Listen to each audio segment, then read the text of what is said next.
Chemical properties पढ़ने के बाद अब हमारे पास एक सिंपल आइडिया हमारे पास तैयार है।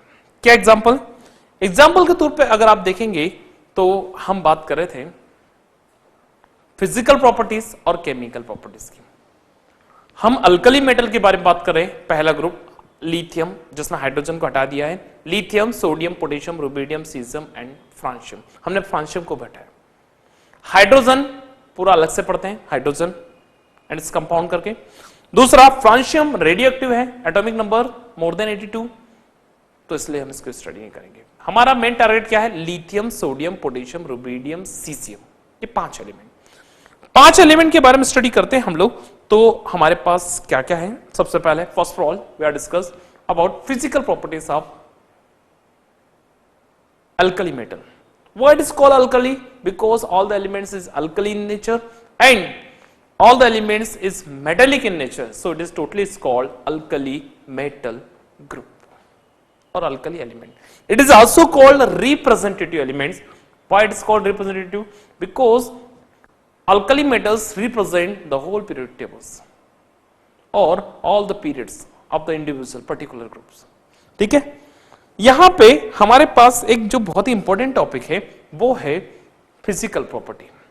अल्कली मेटल्स की फिजिकल प्रॉपर्टी कौन कौन सी? Number 1 first topic is atomic size, second atomic radius, ionic radius, next oxidation number, ionization enthalpy, colour of flame, density, electronegativity, electropositivity, acidic nature, basic nature and so on. Now we also discuss about chemical properties. Chemical properties means alkali metals react with different chemicals or compounds like air or oxygen and form metal oxides M2O. Second, alkali metals react with water and form hydroxide MOH type of hydroxide, some acidic nature and some basic nature. Third topic, we discuss about reaction of reaction with halogen and form halides MX type of halide. Next, reaction with hydrogen and form MH type of hydride, like carbonates and sulfates, M2CO3 type of carbonates and M2SO4 type of sulfates. Now we are discuss about the uses of different elements. किस element का क्या use है उसके बारे में बात करेंगे। सबसे पहले अगर हम बात करेंगे लिथियम का, तो lithium is a strong reducing agents, okay, and number of many functions जिनमें हम इसको यूज करते हैं। Second, sodium. Sodium is also reducing agent. Sodium ions and potassium ion is included in the sodium potassium pump in our body for balancing of ions or ion electron methods. Ion channels हमारी body के अंदर जो पूरा manage होता है blood के अंदर, है ना, देन इसके अलावा हमारी पूरी बॉडी को सिस्टम को मैनेज करता है। इसी में एक और पॉइंट हम इंक्लूड करते हैं जिस पॉइंट को हम लोग बोलते हैं आयोनाइजेशन के साथ साथ सोडियम पोटेशियम का और क्या फंक्शन है। सोडियम पोटेशियम पंप जब चलता है तो सोडियम पोटेशियम पंप के कारण ही हमारी पूरी बॉडी का जो एक ब्लड का कंपोजिशन है वो मेंटेन होता है। This is also called sodium potassium pump. तो सोडियम पोटेशियम का यूज भी बॉडी में बहुत जरूरी है। सोडियम से कई अलग अलग टाइप के हाइड्रोक्साइड्स, कास्टिक सोडा, है ना, बेकिंग सोडा, सोडा एस, अलग अलग चीजें हम बना सकते हैं। देन पोटेशियम से भी हम लोग कई सारे टाइप के hydroxide and so on form कर सकते हैं। Lithium, beryllium is hydrogen, lithium, sodium, potassium के बाद rubidium, caesium also one important metals, so also included in the number of further chemical reactions and reactivities. Okay, now we are discuss about anomalous behavior of lithium, the most important topic. So the next topic is anomalous anomalous behavior of lithium.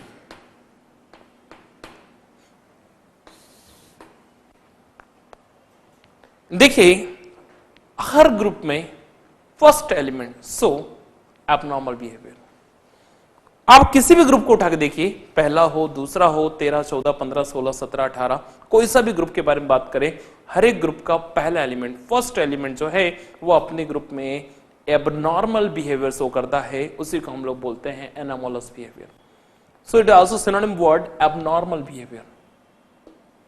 Why abnormal behaviour? Abnormal मतलब क्या? Real, सही से work नहीं करेगा। और उसका abnormal behaviour करने के पीछे भी एक खास रीजन है, और वो क्या है मैं आपको बताता हूं। सबसे पहला, नंबर 1, सबसे पहला टॉपिक आप देखेंगे कि लिथियम का साइज जो है बहुत स्मॉल है।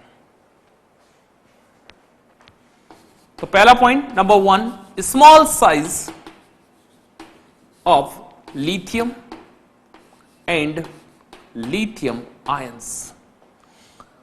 बहुत छोटी साइज है, लिथियम का साइज बहुत छोटा है और इसके कारण वो अपने ग्रुप में एबनॉर्मल बिहेवियर शो करेगा। पहला पॉइंट तो साइज हो गया। पॉइंट नंबर 2, दूसरा पॉइंट इसका जो है वो क्या है?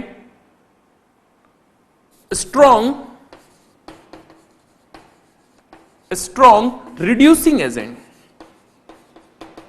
Strong reducing agent, strong reducing agent, एक बहुत ही ज्यादा स्ट्रॉन्ग रिड्यूसिंग एजेंट भी है। थर्ड,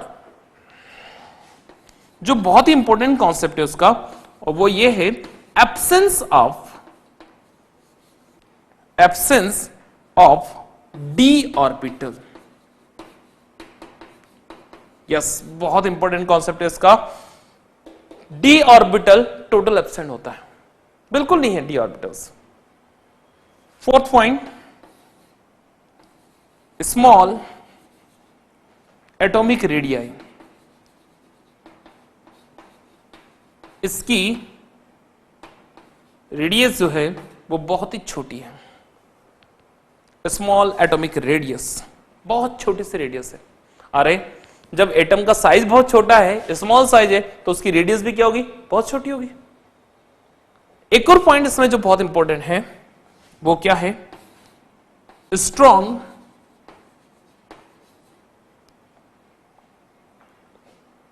और maximum ionisation enthalpy. Ionisation enthalpy इसकी बहुत ज्यादा है। और 6 जो बहुत इंपॉर्टेंट पॉइंट है वो ये है, ये बहुत ज्यादा सॉफ्ट होता है, बहुत ज्यादा सॉफ्ट है। बाकी सब मेटल कैसी है? हार्ड है। यानी कि आप देख रहे हैं कि एक एनोमलस बिहेवियर आप लिथियम के क्या क्या कॉज है। सबसे पहला कॉज तो क्या है? Small size of lithium. Lithium का साइज बहुत छोटा है, और ऑब्वियस बात है 3 एटॉमिक इलेक्ट्रॉन कितने हैं? 3 है। यानी कि अगर लिथियम या सेंटर, अगर इसका न्यूक्लियस है 1, 2, सिर्फ इतना सा बड़ा डिस्टेंस है, यहां से लेके यहां तक, ये इलेक्ट्रॉन है लिथियम का, n/2, बहुत छोटा साइज है। अगर एटम का साइज ही इतना बड़ा है तो उसकी रेडियस भी क्या हो जाएगी? छोटी है, यानी कि स्मॉल एटॉमिक रेडियस। आप जानते हैं कि सेकंड लेवल पे आने के कारण, सेकंड एनर्जी लेवल में क्या नहीं होता? डी ऑर्बिटल नहीं होता, तो इसमें डी ऑर्बिटल भी नहीं है। इसका नेचर बहुत स्ट्रॉन्ग रिड्यूसिंग एजेंट है, छोटा सा है, पॉजिटिव नेचर है, इसलिए तुरंत इलेक्ट्रॉन को डोनेट करता है, इसलिए स्ट्रॉन्ग रिड्यूसिंग एजेंट है, तुरंत ऑक्सीडाइज हो जाता है, दूसरे का रिडक्शन करता है, इसलिए रिड्यूसिंग एजेंट। नेक्स्ट, बहुत ज्यादा मैक्सिमम आयोनाइजेशन एंथैल्पी है। मैक्सिमम आयोनाइजेशन एंथैल्पी पूरी केमिस्ट्री में है क्या? नहीं। Maximum ionisation energy in their own group. केवल अपने ग्रुप में इसकी आयोनाइजेशन एनर्जी बात करते हैं हम लोग, है ना। इस ग्रुप में, खुद के ग्रुप के अंदर इसकी आयोनाइजेशन एनर्जी कितनी है, हमने वो डिस्कस की है। हम पूरी केमिस्ट्री डिस्कस नहीं कर रहे हैं, हम सिर्फ उस ग्रुप में lithium, sodium, potassium, rubidium, caesium में जितने हैं उसमें हमने देखा कि लिथियम की आयोनाइजेशन एंथैल्पी सबसे ज्यादा है। और अगला पॉइंट, ये बहुत ही सॉफ्ट होता है। सॉफ्ट से मतलब क्या हुआ? सॉफ्ट से मतलब ये है कि आप इसको नाइफ से काट सकते हैं, चाकू से, इतना सॉफ्ट होता है लिथियम। आप चाकू से जैसे जस्ट लाइक केक के स्लाइस निकालते हैं, ऐसे आप लिथियम को कट कर सकते हैं, ठीक है। इसलिए इससे एक चीज और समझ में आई, इन सब प्रॉपर्टीज के कारण, ये 5 to 6 पॉइंट्स के कारण लिथियम जो है अपनी खुद के ही फैमिली में, अपने खुद के ही ग्रुप में एबनॉर्मल बिहेवियर शो करता है, और इस प्रॉपर्टी को हम क्या बोलेंगे? Anomalous behaviour of lithium. याद रहेगा सारा point.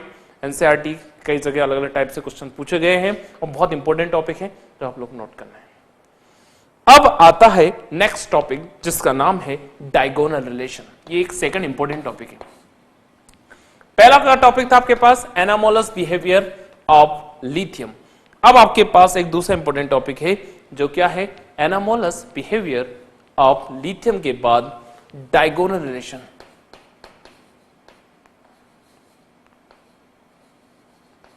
Diagonal relation,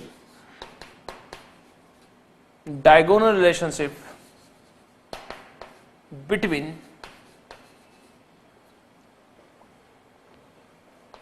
lithium and magnesium। Lithium और मैग्नीशियम के बीच में diagonal relation, the diagonal relation between lithium and magnesium. Lithium और मैग्नीशियम के बीच का डायगोनल रिलेशन अगर हम शो करेंगे, देखिए ध्यान से बोर्ड तरफ, तो क्या हो जाएगा? सबसे पहले तो हमें एक चीज समझ में आनी चाहिए, वो क्या? What do you mean by diagonal relation? Yes, anyone? Okay, note down. सबसे पहले मैं डायगोनल रिलेशन के बारे में बात करूं। डायगोनल रिलेशन,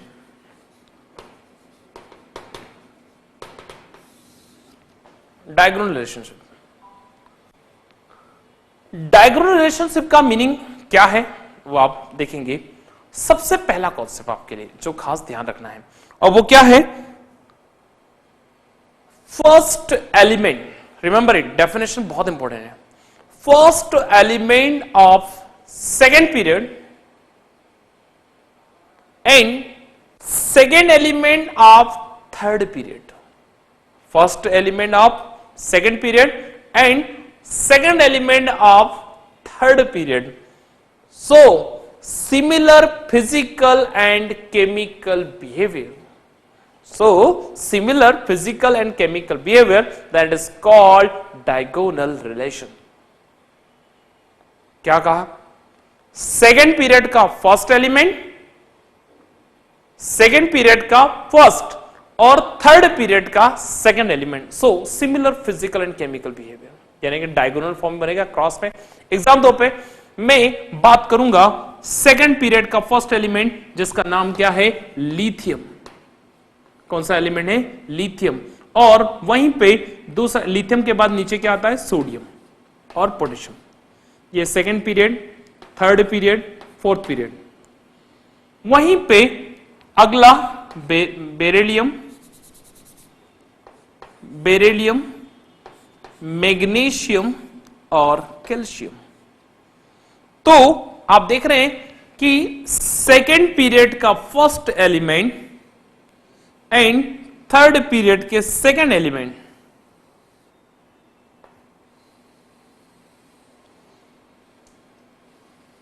देख रहे हैं आप लोग।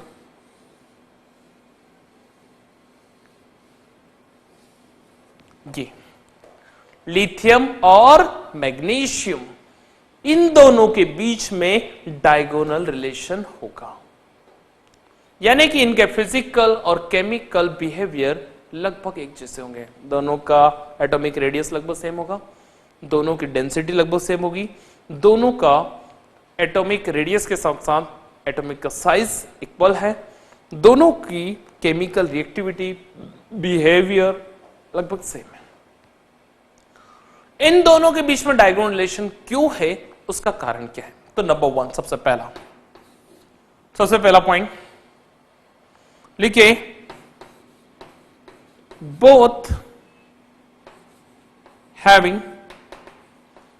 Both elements having similar atomic radius. दोनों की एटॉमिक रेडियस लगभग सेम है। Point number 2, both elements are soft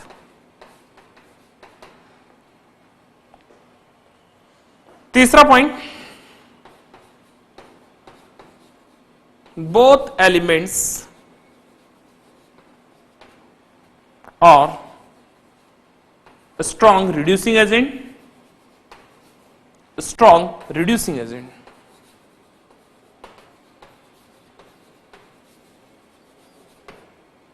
strong reducing agents। Next, both elements form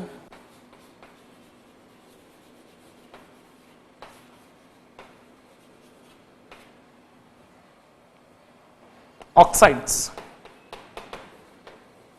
and halides। ऐसी कई सारी प्रॉपर्टीज है जिन सारी प्रॉपर्टीज के कारण हम इनको शो करते हैं कि इन दोनों में जो डायगोनल रिलेशन है वो कैसा है, बिल्कुल एक जैसा और इक्वल डायगोनल रिलेशन है। सबसे पहला किन किन के बीच में डायगोनल रिलेशन है? लिथियम और मैग्नीशियम के बीच में। सबसे पहले मुझे बताओ what you mean by diagonal relation. First element of second period and third elements second element of third period, so similar physical and chemical behavior, that is called diagonal relation। diagonal relation में lithium और magnesium के बीच में diagonal relation है। उसके cause क्या क्या है? सारे कॉज आपके सामने लिखे हुए हैं। सबसे पहला कॉज, फर्स्ट कॉज क्या है? पहला कॉज है both elements having similar atomic radius. Second, both elements are soft. Third, both elements are strong reducing agent. Both elements form oxides, halides and hydroxides। ये कुछ इनके इनिशियल पॉइंट्स हैं और भी कई सारे अलग एग्जांपल्स हैं। ये कुछ इनिशियल पॉइंट्स हैं जो आपको नोट करना है।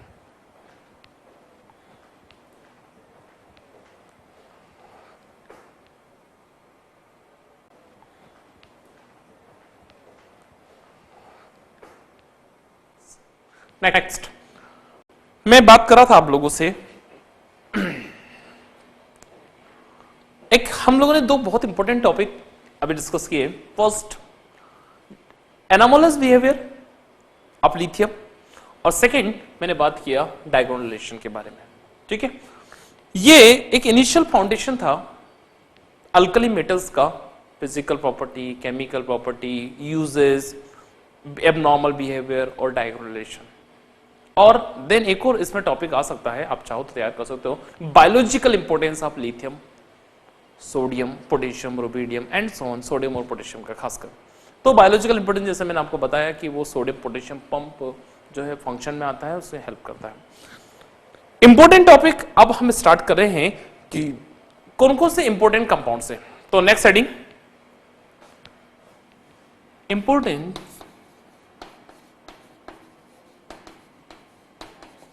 compounds of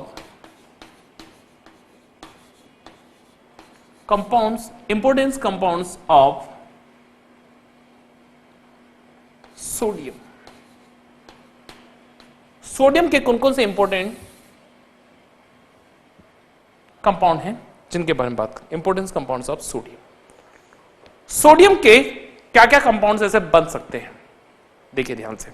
सबसे पहला, नंबर 1, पहला कंपाउंड जो सोडियम का सबसे आसानी से बनता है वो है NaCl, सोडियम क्लोराइड।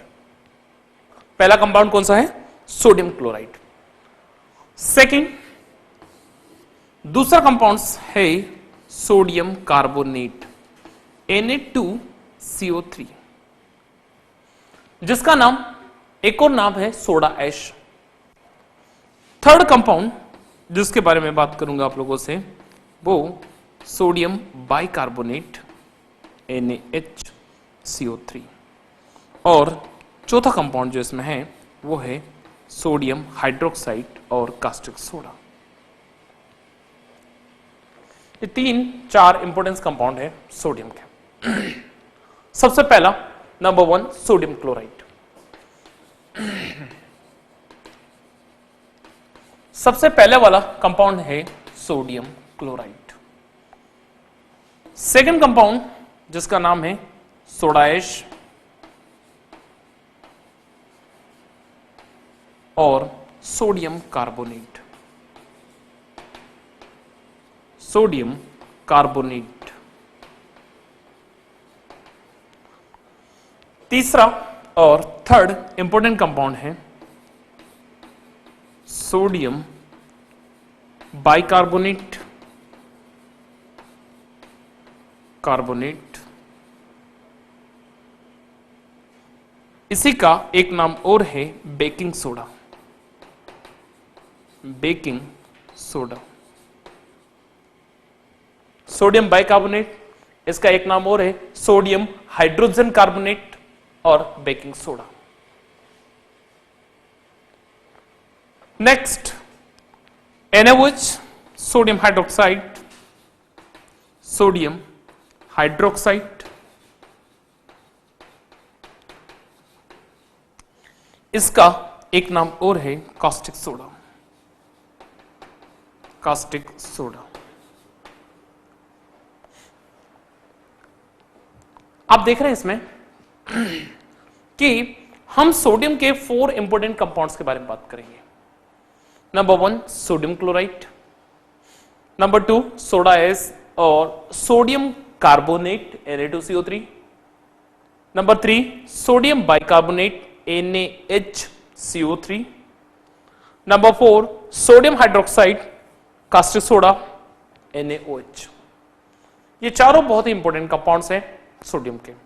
कैसे बनते हैं, how it is prepared, the method of preparation, physical and chemical behaviors of particular compounds and uses of sodium compounds।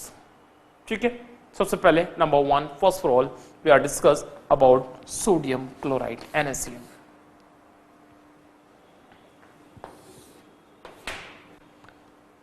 NaCl पहला कंपाउंड है।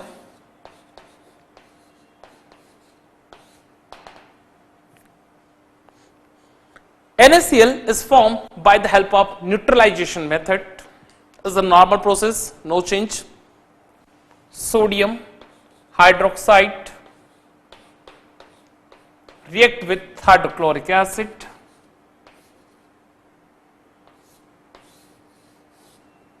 and form sodium chloride and water. Sodium chloride and water. This is a normal process. Sodium chloride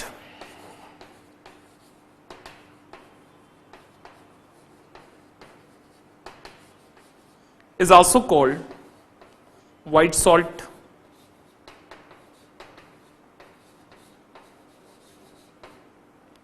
Sodium chloride is also called white salt or it is also called table salt.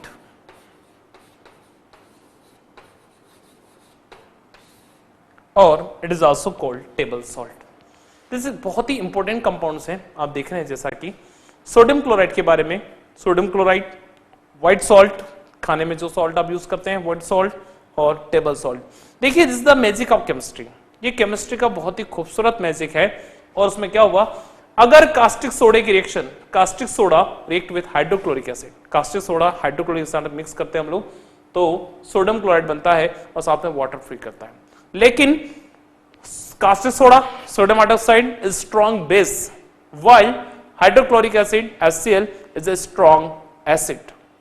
दोनों बहुत strong है, दोनों बहुत important है और दोनों का एक अपना इंपॉर्टेंस है। ठीक है, दोनों आपस में मिलेंगे। सोडियम क्लोराइड हम आसानी से खा सकते हैं और वाटर H2O आप आसानी से पी सकते हैं, लेकिन HCl और NaOH को टच करना भी बहुत टफ है। स्ट्रॉन्ग एसिड और स्ट्रॉन्ग बेस। टेबल सॉल्ट भी कहते हैं, टेबल पर रखा रहता है इसलिए इसको टेबल सॉल्ट कहते हैं, ठीक है, व्हाइट सॉल्ट, खाने वाला salt. What is called sodium carbonate is a soda ash. क्यों कहते हैं हम इसको सोडा ऐश? याद रखिए सोडा ऐश इसको इसलिए कहा जाता है क्योंकि पर्टिकुलर ये एक टाइप का एस से प्राप्त, एस से रिसीव होता है हम लोगों को, सी समुद्र के अंदर एस से प्राप्त होता है, राख, है ना। इसी से आगे जाके वाशिंग सोडा, ठीक है, इसी सोडा एस का अगला जो हाइड्रेटेड फॉर्म है वो कहलाता है washing soda.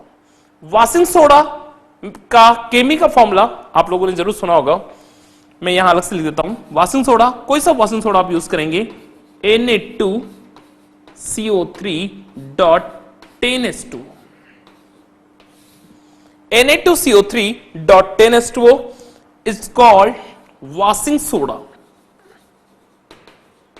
washing soda। Na2CO3.10H2O washing soda. और इस वॉशिंग सोडे का केमिकल नेम अगर आप लिखना चाहेंगे तो वॉशिंग सोडे का केमिकल नेम क्या है? Sodium carbonate, sodium carbonate Deka hydrate. Sodium carbonate Deka hydrate washing सोडे का केमिकल नेम है। और इसमें सोडा ऐसे ही बनता है लेकिन उसमें वाटर के कितने मॉलिक्यूल्स ऐड है? 10 मॉलिक्यूल्स। 10 मॉलिक्यूल्स ऐड होने के कारण इसका नाम क्या हो जाएगा? सोडियम कार्बोनेट डेका हाइड्रेट और वॉशिंग सोडा। इस तरीके से आप देख रहे हैं कि जो भी बहुत इंपॉर्टेंट कंपाउंड्स हैं, इन सारे इंपॉर्टेंट कंपाउंड्स की एक लिस्ट हमारे पास है। एक एक को हम विद डायग्राम्स, डायग्राम के साथ पहले हम रिएक्शन देखेंगे, रिएक्शन के बाद हम हर एक का फॉर्मेशन देखेंगे और फॉर्मेशन के बाद हम एक एक को बनाते जाएंगे। सोडा ऐश बनाने के लिए बहुत इंपॉर्टेंट मेथड है सॉल्वे प्रोसेस। सॉल्वे प्रोसेस के द्वारा आप सोडा ऐश को फॉर्म करेंगे। Then caustic soda, sodium hydroxide बनाने के लिए बहुत important cell, Nelson cells, Castner Kellner cells, Solvay tough cell. इन अलग अलग मेथड्स के द्वारा कास्टिक सोडा बना सकते हैं। और बेकिंग सोडा, कई सारे यूजेस है बेकिंग सोडा के। आप देखते हैं जितने भी बेकरी आइटम्स होते हैं, जितने भी बेकरी के प्रोडक्ट बने हुए हैं, सारे बेकरी प्रोडक्ट में आप यूज करते हैं sodium bicarbonate. Cake, bread, biscuits और इनफैक्ट इनो, यस सुना होगा आप लोगों ने नाम इनो, एंटासिड, जितने भी गैस्ट्रिक, उसके अलावा जितने भी कोल्ड ड्रिंक्स, सॉफ्ट ड्रिंक्स, जितनी भी ड्रिंक्स वगैरह बनती हैं, इनके अंदर भी हम लोग यूज करते हैं बेकिंग सोडा। बेकिंग सोडा आपने देखा होगा, इनो वगैरह आप यूज करते हैं, या एंटासिड्स, पेट में एसिडिटी के कारण जो एंटासिड आप यूज करते हैं, तो उसमें आप देखते हैं कि बहुत तेजी से बहुत फैन आते हैं, झाग आते हैं, कम आ जाता है पूरा। तो वो क्यों होता है? क्योंकि इसमें क्या होती है, कार्बन डाइऑक्साइड एक्सेस मात्रा में होती है और वो कार्बन डाइऑक्साइड गैस के फॉर्म में बहुत तेजी से फ्री होती है और वो आगे जाके क्या बनाती है? Baking soda. और वो एसिडिटी को रिड्यूस करती है, एसिडिक नेचर को न्यूट्रलाइज करती है because of basic nature. Okay, इसके अलावा केक बहुत सॉफ्ट होता है, पूरा स्प्रेड हो जाता है, फूल जाता है, स्वेलअप हो जाता है। उसके पीछे मेन रीजन कौन है? Baking soda. Because carbon dioxide gas porous form में बाहर निकलती है, ठीक है, तो वो उसको पोरस बना देगी। वॉशिंग सोडा के यूज आप जानते हैं अच्छे से, है ना, डिटर्जेंट, है ना, cleansing action of detergent is also one important question. Cleansing action of detergent, washing soda के यूज, वॉशिंग सोडा का फंक्शंस, वॉशिंग सोडा का अलग अलग तरह के डिवीजन जो है वो आपको पढ़ने के लिए मिलता है। Sodium hydroxide strong base, caustic soda बहुत स्ट्रॉन्ग बेस है जिसके अलग अलग फंक्शंस हैं, जिसको हम अलग अलग तरीके से अच्छे से स्टडी कर सकते हैं। It is also one name is caustic soda. कई सारे एग्जाम्स में कास्टिक सोडा एक रीजनिंग टाइप के क्वेश्चन में आता है, बच्चे स्लिप हो जाते हैं माइंड से, तो वो कास्टिक सोडा भी आपको याद रहेगा। ठीक है, तो ये बहुत इंपॉर्टेंट टॉपिक है, हम एक एक को डिटेल में स्टडी करेंगे कंटिन्यूएशन में। ओके।